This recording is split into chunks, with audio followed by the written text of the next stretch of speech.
Department से हिंदी की teacher. आज हम पढ़ेंगे हिंदी में वाक्य। वाक्य क्या है, वाक्य के भेद क्या है ना। तो आज हम पढ़ेंगे वाक्य।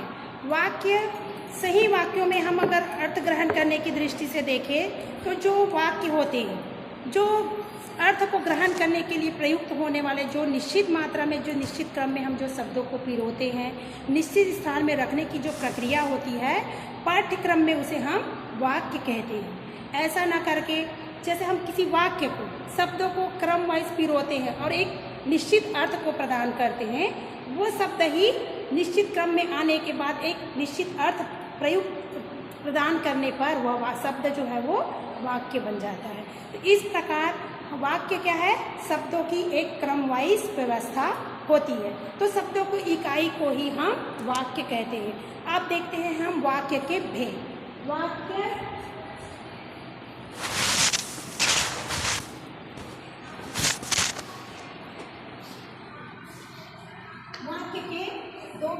दो भागों में बांट सकते हैं। पहला, रचना के आधार पर,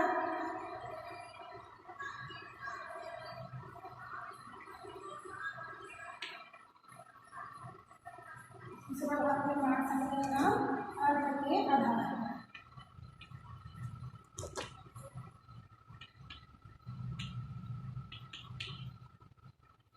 इस प्रकार इसको हम दो भागों में वाक्य को बांट सकते हैं, रचना के आधार पर और दूसरा अर्थ के आधार पर। रचना के आधार पर हम वाक्यों को पुनः 3 भागों में बांट सकते हैं। सरल वाक्य,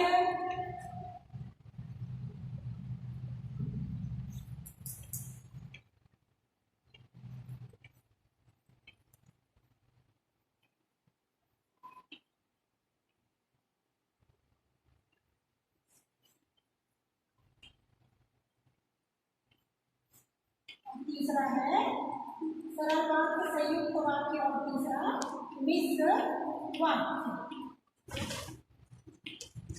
इस प्रकार रचना के आधार पर हम वाक्य को 3 भागों में बांटते हैं, सरल वाक्य, संयुक्त वाक्य और मिश्र वाक्य। उसी प्रकार अर्थ के आधार पर भी हम वाक्यों को निम्नलिखित 8 भागों में बांटते हैं। पहला है विधानवाचक वाक्य।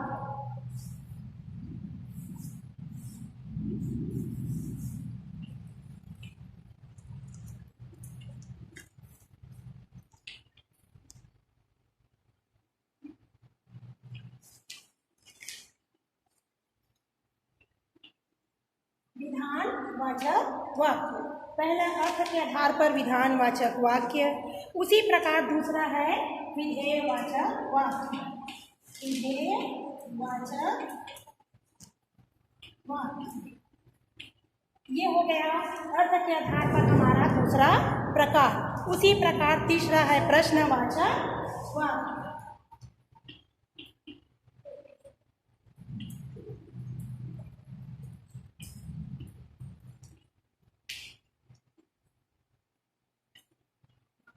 इच्छावाचक वाक्य,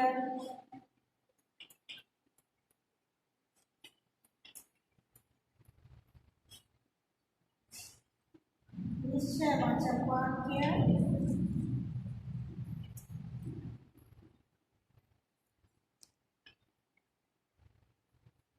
नेक्स्ट है अनिश्चयवाचक वाक्य।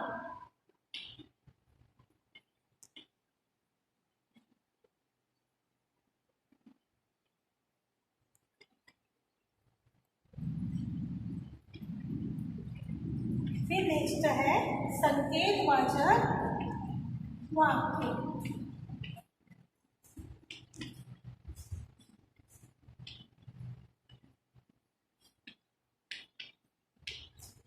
ये है रचना के आधार पर विधानवाचक, विधेयवाचक, प्रश्नवाचक और इच्छावाचक, निश्चयवाचक, अनिश्चयवाचक, संकेतवाचक और लास्ट है आपको हमारा संदेहवाचक वाक्य। तो ये थे हमारे वाक्य के भेद, रचना के आधार पर और अर्थ के आधार पर। अब हम इसको विस्तृत रूप से समझ लेते हैं कि क्या है। तो पहले हम आ जाते हैं रचना के आधार पर। वाक्य के जो 3 भेद किए थे, सरल वाक्य, संयुक्त वाक्य और मिश्र वाक्य। तो पहले हम पढ़ते हैं सरल वाक्य। सरल वाक्य, वाक्य में एक उद्देश्य, वाक्य में एक उद्देश्य तथा एक ही क्रिया होती है, उसे हम सरल वाक्य कहते हैं। जिस वाक्य में केवल एक ही क्रिया और एक ही उद्देश्य होता है, वहाँ पर सरल वाक्य होता है। जैसे हम उदाहरण के रूप में देखते हैं कि अभिनव दूध पीता है, दूध पीता है।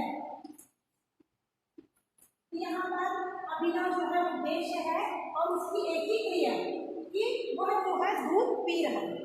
उद्देश्य कौन है? अभिनव, जो और क्रिया उसकी दूध पीने। तो इस प्रकार ये क्या हुआ? सरल वाक्य। तो ये सरल वाक्य, जिस वाक्य में केवल एक ही उद्देश्य में, वाक्य में एक उद्देश्य और एक ही क्रिया होती है, वह सरल वाक्य होता है। अब है हमारा अगला दूसरा संयुक्त वाचक वाक्य। जिस वाक्य में 2 या 2 से अधिक वाक्य होते हैं और जो स्वतंत्र रूप से समुच्चय बोधक द्वारा जुड़े होते हैं, उसे हम संयुक्त वाचक वाक्य कहते हैं।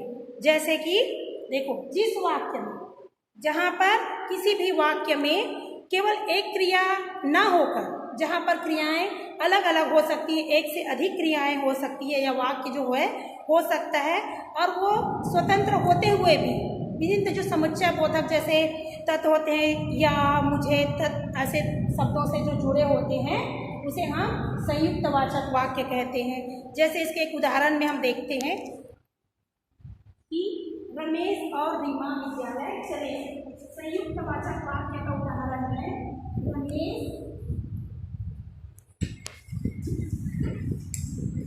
संयुक्त वाचक वाक्य का उदाहरण कि रमेश और सीता चले गए। यहाँ पर एक वाक्य में 2 शब्द, यहाँ पर ये समुच्चय बोधक शब्द जो है है ना। तो इस प्रकार ये क्या हुआ, इनको दोनों को जोड़ने वाली जो समुच्चय बोधक शब्द है वो है तो इस तरह जो 2 शब्दों को जोड़ रहा है, तो इसी तरह इन्हें हम कहते हैं संयुक्त वाक्य। तो 2 वाक्यों को जो जोड़ता है किसी समुच्चय बोधक शब्दों के द्वारा, तो वो संयुक्त वाक्य होता है। तो संयुक्त वाक्य में जैसे इसका और उदाहरण देखते हैं कि जैसे मेरे चाचा जी आए और लेकिन पापा से नहीं मिल पाए। मेरे चाचा जी आए एक शब्द हुआ, मेरे पापा उनसे नहीं मिल पाए। इस प्रकार 2 वाक्यों के बीच में हम एक समुच्चय बोधक शब्द, अवयव और उसके द्वारा हम दोनों वाक्यों को जोड़कर एक नए वाक्य बनाए। इस कारण से जो दोनों को जोड़ना, संयुक्त मतलब होता है जोड़ना। तो दोनों वाक्यों को एक समुच्चय बोधक अवयव के द्वारा जब जोड़ा जाता है तो वह संयुक्त वाक्य बन जाता है। ठीक है। अब है नेक्स्ट हमारा मिश्र वाक्य। मिश्र वाक्य, जिस वाक्य में एक प्रधान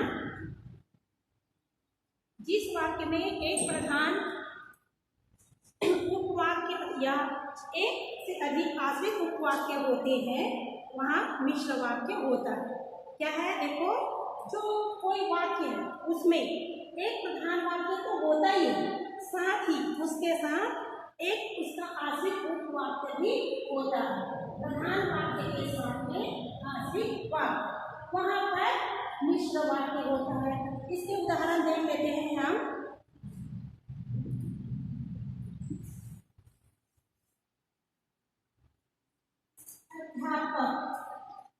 अध्यापक ने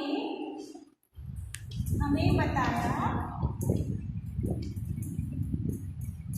कि प्रतिदिन हमें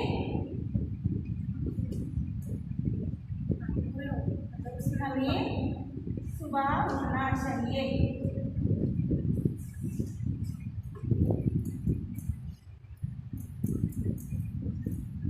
अब देखिए इसमें मिश्र वाक्य कैसे हुआ।